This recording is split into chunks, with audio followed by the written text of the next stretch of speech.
So in this video, I'm going to talk about 5 key mistakes to avoid when building your first custom mechanical keyboard, as well as some of the pros and cons of building your first custom. And what better way to do that than by talking about some of the mistakes that I just made when building my first custom. So here it is, all finished. It's the Zoom 65 Wireless version 2 with the GMK Inokuma keycaps and Badseed Tactile R2 switches.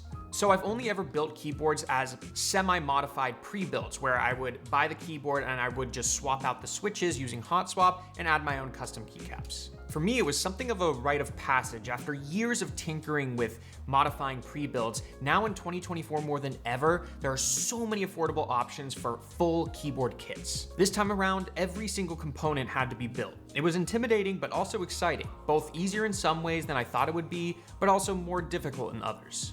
So the entire process took me about 6 hours, and I think if I had more experience, it would have taken about 5 hours, especially if I avoided some of these upcoming mistakes. Not reading the entire instructions ahead of time. So it sounds kind of obvious, but when you go step by step, you lose sight of the big picture. I totally thought I knew what I was in for, but about halfway through the build, I realized I should have just read through the entire manual first. So about halfway through the build, I stopped what I was doing and I just reviewed the entire remaining process. This helped me plan what tools I needed, where I needed them, what I no longer needed, etc. So this just sort of helped me get my bearings so I could be more efficient, more organized, and more effective.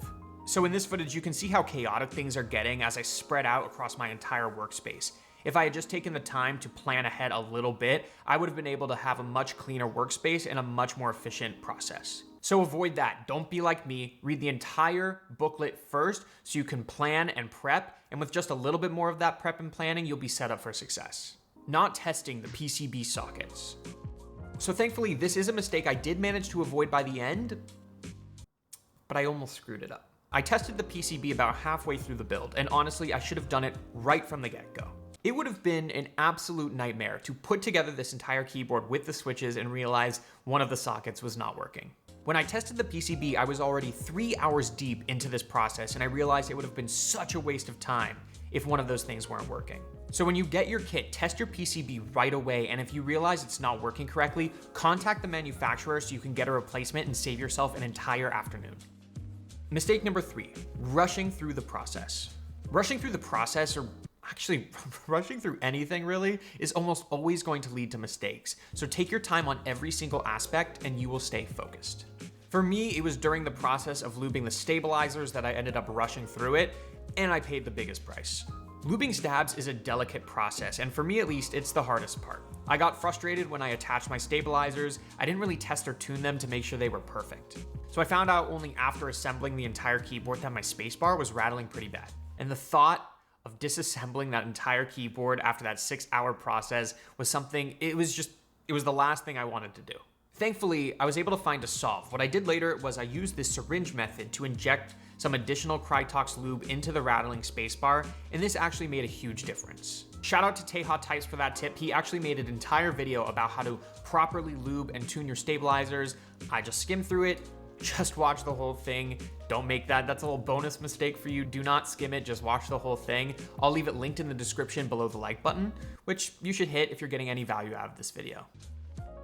Mistake number 4, not doing enough research. If you're watching this video, you might already have some idea of what a build entails, like the keycaps you need, the switches, the compatibility, and so on. That said, there are several little things you may need to think about beyond just the big picture of the build.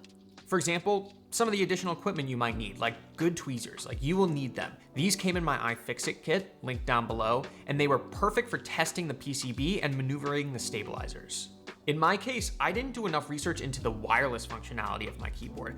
I picked the Zoom 65 in large part because of its looks, but wireless was still a big component of why I decided to go with it. And it turns out it's only compatible with one computer at a time. Otherwise, you have to unpair and repair each time you move to a new device. Since I run a 2-computer setup, a Mac and a PC, depending on what I'm doing, it just kind of proved to be a huge pain to switch between the computers wirelessly, so I opted for a wire setup instead. Should have done more research. I'm still happy with it, of course. The color is perfect, it sounds and feels amazing. It's just one of those things I should have paid more attention to during the research process. So I am proud of myself. I did pivot nicely to a custom cable that I have hooked into a peripheral switcher so I can use it on both devices. I love the way this turned out. This one's from Space Cables. So ultimately, it's just those little things you need to keep an eye out for before you make your purchase. It keeps you on your toes during the process, but think more just about how you're using the build, not just the build itself. Mistake number 5, overcomplicating things. So this may sound counter to what I just said, but if you spend too much time researching or too much time thinking about all of the options, you're gonna get analysis paralysis. Keyboard building at its core is actually a very straightforward process when you follow all of the instructions exactly. It's like very expensive Lego. But it's very easy to get caught up in all of the different pieces you can get, the switches you want, the keycaps you want. Is the color of the keyboard gonna match the switches, the plates? It's a lot. So if this is your first time building, keep it simple. Initially, I planned for a different switch type. It was these Zelios V2s. I even bought them a while back in preparation for this build. But then I realized it was gonna be so time consuming and laborious to hand lube all of those switches. And I've done it before. I was dreading it. I didn't want to do it again. And then I realized that's why I had put off this build for so long. I just didn't want to do it again. And I was making it hard on myself by sticking to that original plan. No pun intended, but switching to those other switches was the call I made that finally gave me the motivation to proceed with the build. And these switches are amazing. Again, they're the Bad Seed Tactiles R2, and they sound and feel very similar to the Zelios switches, but they came factory lubed and they look gorgeous. I'm very happy with them.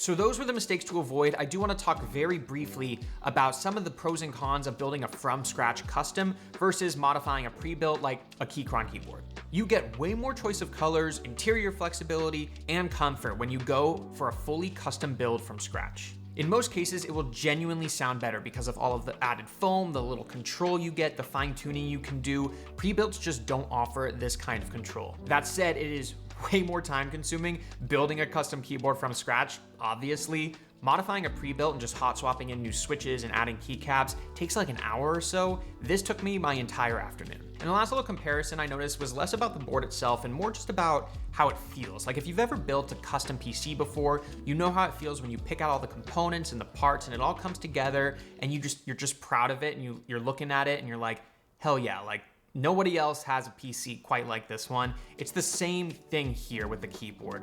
When you buy a pre-built off the shelf and you make some changes to it, it still has that off-the-shelf feeling, which again, there's nothing wrong with. But when you're looking at a keyboard that you planned out from scratch, you know it's yours and it's very personal.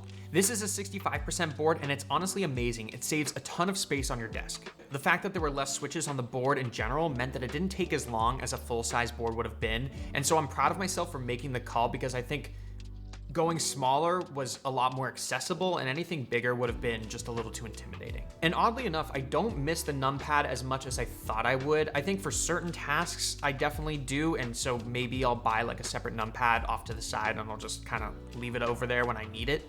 Also, I just adore these keycaps. Look at them. They are so sick. They are the first GMK group buy I ever got on board with. I've been planning this build for so long, like almost 3 years, that it's kind of surreal to see it come together like this, and I'm really happy with how it turned out despite all of those mistakes. So if you've been planning your first keyboard build, I hope this gave you some ideas or some things to marinate over, or if you just enjoyed hearing about the journey, I would really, really appreciate it if you could hit that like button and subscribe if you want to see more videos like this. Thank you so much for watching. I'll see ya in the next one.